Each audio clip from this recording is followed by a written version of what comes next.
What happens when we take two outliers from their respective universes and pit them against each other? In one corner, we have Bleach's legendary flash goddess Yoruichi Shihoin against Jujutsu Kaisen's sorcerer killer Toji Fushiguro. Yoruichi is one of the rare individuals from the Soul Society who decides not to use her Zanpakuto, and in a similar way, Toji Fushiguro is unable to use cursed energy due to a heavenly restriction. This video will hopefully help you to better understand the gap between Bleach and Jujutsu Kaisen when it comes to power scaling. Hopefully videos like this will help to debunk those who think that Bleach scales to mountain or hill level. So without further delay, let's break down why Yoruichi versus Toji is not close. First, we need to establish a neutral battleground for this fight. We need an open area with varied terrain but no environmental advantages for either fighter. Yoruichi and Toji will have no prep time, no prior knowledge of each other's abilities, and no outside interference to help them. This is a one-on-one fight where both combatants discover their opponent's abilities in real time. In terms of character versions, we'll look at peak manga forms for both fighters. Yoruichi gets access to her complete arsenal, including her Thunder God transformations from the 1000-Year Blood War arc, while Toji appears at his absolute strongest with his full cursed tool collection and his heavenly restriction at maximum efficiency. There are no other artificial restrictions on their powers, so if we've seen either of them use a tool or an ability within the canon, then it's fair game in this fight. The conditions for victory are simple: it's knockout, death, or complete incapacitation. Let's start by looking at a basic overview of each of the characters, beginning with Yoruichi. As the 22nd head of the Shihoin clan and the former captain of the 2nd Division, she decided to abandon her titles and her position within the Soul Society in order to protect her allies. This wasn't nobility, this was someone so confident in her abilities that she could walk away from ultimate power and respect and still remain a critical player in every major conflict in the Bleach story afterwards. Her key feats are full of impossible accomplishments. She created the Utsuzemi technique that produces after images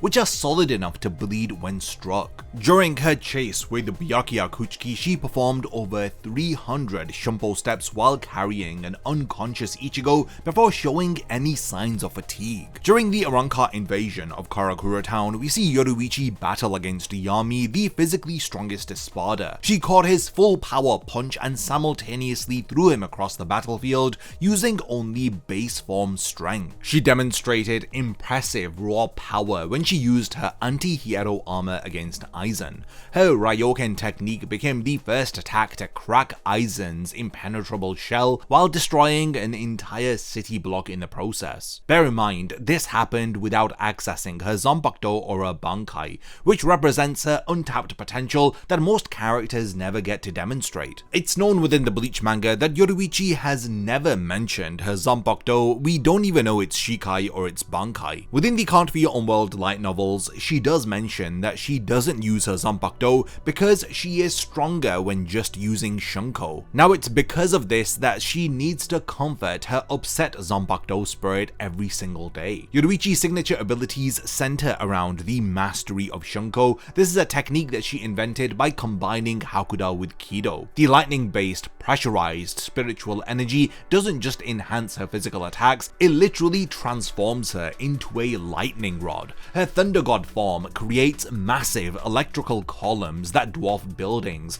while her final Thundercat transformation changes her Reiatsu signature 48 times per second. This makes it impossible for her opponent to predict or counter her through conventional means. Toji, on the other hand, is one of the most unique characters within Jujutsu Kaisen. He has completely rejected the Jujutsu Kaisen cursed energy power system thanks to a heavenly restriction. Toji was born into the infamous Zenin clan, who are known for their cursed technique supremacy. His zero cursed energy should have made him worthless, but instead he transformed himself into Jujutsu Society's greatest nightmare as he earns the title of Sorcerer Killer. One of his most defining accomplishments is his successful assassination of a young Satoru Gojo, the Six Eyes user whose birth alone shifted the balance of the entire Jujutsu world. Toji did 3 days of meticulous planning planning, followed by a flawless execution against an opponent like Gojo who had godlike perception abilities.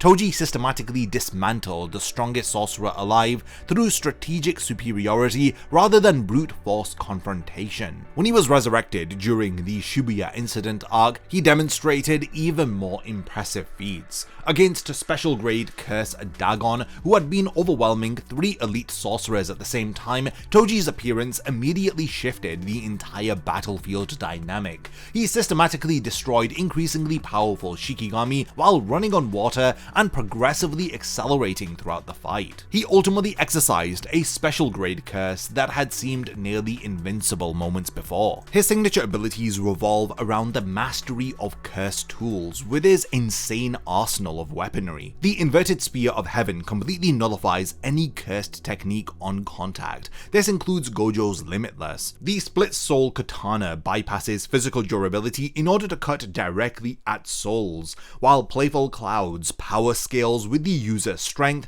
thus meaning that Toji maximizes its potential beyond most other wielders. And this isn't even mentioning the inventory curse that he carries around, which grants him the perfect curse tool storage system while he maintains his zero cursed energy invisibility. When looking at each of their abilities, you have to deal with the difference between Reiatsu and Cursed Energy. Reiatsu operates as passive spiritual pressure with inherent crushing effects on weaker opponents, while Cursed Energy requires active manipulation for enhancement. Yoruichi's spiritual power doesn't just amplify her physical abilities, it exists as a constant environmental factor that affects reality around her. Toji's Heavenly Restriction represents the complete opposite philosophy. His zero Cursed Energy creates perfect invisibility to supernatural detection while providing immunity to many technique-based attacks. However, this same absence leaves him vulnerable to abilities that target souls or spiritual essence directly, thus creating strategic openings that experienced spiritual fighters could potentially exploit. The versatility gap between these two becomes apparent when you analyze their movesets. Yoruichi combines centuries of Hakuda mastery with advanced Kido applications. She also has Shunpo variations that she personally created, and Shunko forms that blur the line between martial arts and elemental manipulation. Toji's toolkit focuses on weapons-based solutions to supernatural problems, as he requires precise application of specific tools for maximum effectiveness.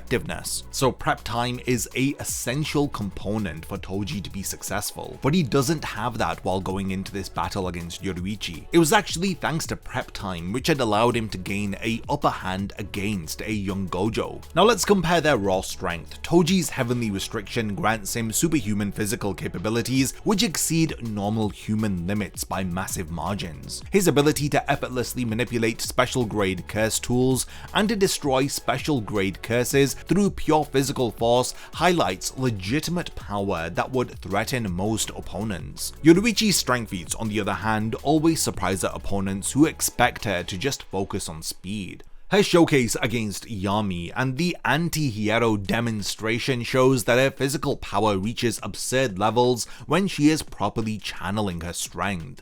However, her strength advantage likely comes from spiritual enhancement rather than pure muscle mass, so Yoruichi's strength will understandably have different applications and limitations in comparison to Toji's raw physical ability. Now, the largest difference of any stat is speed when it comes to both of these individuals. Yoruichi's title as Flash Goddess reflects her supremacy within the Bleach universe, where Captain class fighters regularly demonstrate the ability to move faster than the speed of light. Yoruichi's Shunpo mastery enables her to appear in multiple locations at the same time, as she can create solid after images and she can cover massive differences in time frames that most characters are unable to perceive. For anyone doubting that Bleach characters scale up to the speed of light, and they're coming out with these arguments that they aren't really traveling at light speed, they're traveling at spiritual light speed as if the two things are different, please just stop the mental gymnastics and accept the speed feats of Bleach characters. Toji's speed, on the other hand, while it is impressive within the context of Jujutsu Kaisen, it operates in a completely different range. We did witness him blitz Megami, as this places him in subsonic to low transonic categories. While yes, for an ordinary human these are incredible capabilities, they still fall short of the baseline well-defined speeds that define the elite Bleach characters. The differences are really substantial. Now, looking at their combat intelligence, Yoruichi's tactical experience spans multiple generations, as she has fought elite opponents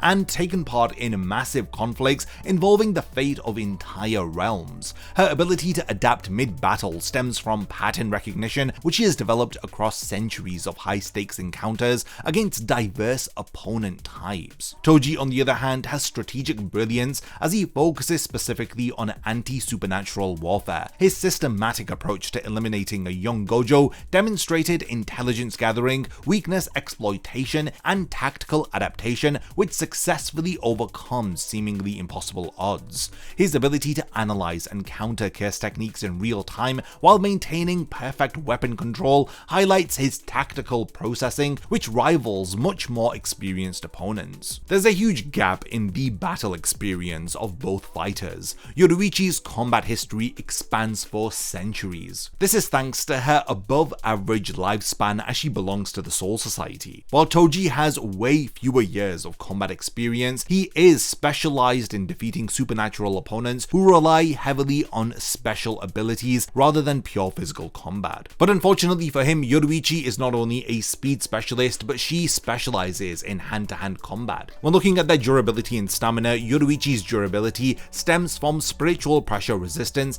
and enhanced physical abilities through Reiatsu amplification. Her performance against Aizen's attacks and her ability to continue fighting after taking significant damage demonstrates substantial tolerance for punishment. However, with it being documented that she started to show minor signs of fatigue after doing 300 Shumpo together does suggest that maintaining peak performance has limitations even for Yoruichi. But to be honest, her stamina is so high we've hardly ever seen her reach a limit within Bleach. Toji's Heavenly Restriction provides exceptional physical durability to him alongside his enhanced capabilities. His survival against Curse Technique Reversal Red and his continued effectiveness throughout prolonged battles shows that he has remarkable resilience. The absence of cursed energy dependency means that he doesn't suffer from the technique exhaustion that limits many supernatural fighters. Toji's Heavenly Restriction eliminates the energy costs associated with supernatural enhancement, while Yoruichi's advanced techniques require spiritual energy expenditure that could accumulate over time. If for some ungodly reason the battle against these two lasts for a long time, Toji may have a slight upper hand, but that's if Yoruichi doesn't wipe him out within the first few seconds of the battle. When looking at their ultimate abilities, Yoruichi's Thunder God transformations represent the peak of her Shunko evolution.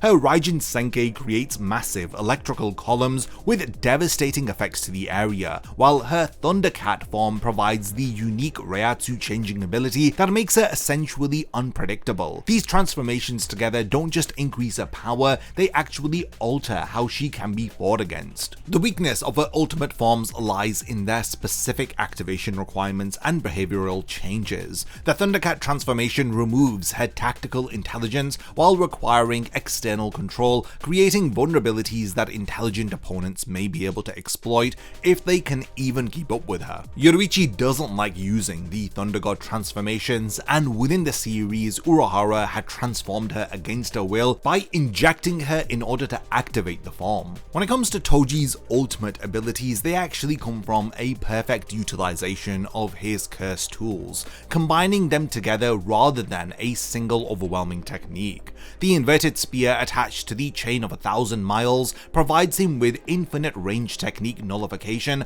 while the split soul katana allows him to cut through even the most hardest of substances as he strikes directly at the soul of his opponent. So for this reason, Toji's ultimate strength lies in him being able to wield the correct curse tool for any supernatural problem rather than relying on raw power or a special finishing technique alone. It's laughable to even consider this within this matchup, but is there any wild card which could swing the tide of the fight? When it comes to Yoruichi, her playful personality may lead her to underestimating her opponent or playing with them instead of finishing them off quickly, but I think there is no real issue of Yoruichi underestimating underestimating Toji here. Whatever he throws at her, I'm sure Yoruichi will be able to handle before she decides to end the battle within a few seconds. Toji's complete invisibility to supernatural detection does represent the greatest wildcard advantage that he may possess in this fight. His ability to bypass barriers and remain undetectable until the moment of attack has succeeded against opponents with far superior raw capabilities.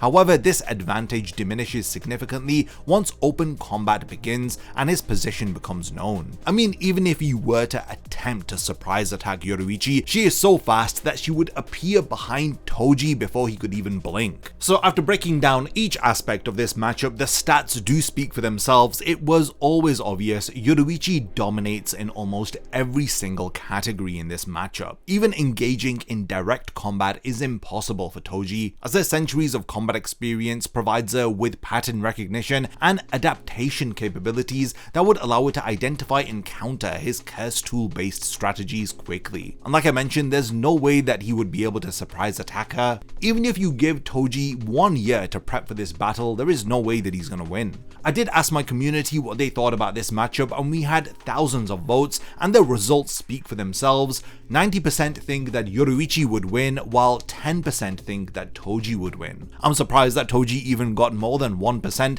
but I'm sure that a few Jujutsu Kaisen glazers have blindly voted for Toji. I do hope that this video has helped you to better understand the power scaling of Bleach characters, and it debunks those people who come out with these claims that Bleach scales to mountain level at maximum. Even if they were to fight multiple times, there is no doubt that Yoruichi would win 10 times out of 10. Now we have reached the point of the video where I want to hand over the discussion to all of you. What do you guys think about Yoruichi versus Toji? Are there any other matchups that you would like me to break down and analyze? I've been thinking about doing some battles against two universes that scale a bit more closely together, like pitting Jujutsu Kaisen characters against Hunter x Hunter characters, or even comparing some high-level Naruto characters to Bleach characters. Do let me know all of your suggestions in the comments, and lastly, thanks for making it to the end of this one, and I cannot wait to see you in my next video. A massive thank you goes out to all of my amazing Patreon supporters for helping to make this video possible. If you also want to support the channel and see your name in the end of my videos, then check out my Patreon, which has loads of perks like early video access and so much more. Thank you for sticking around till the end of the video, and whatever you contribute will mean a lot to me.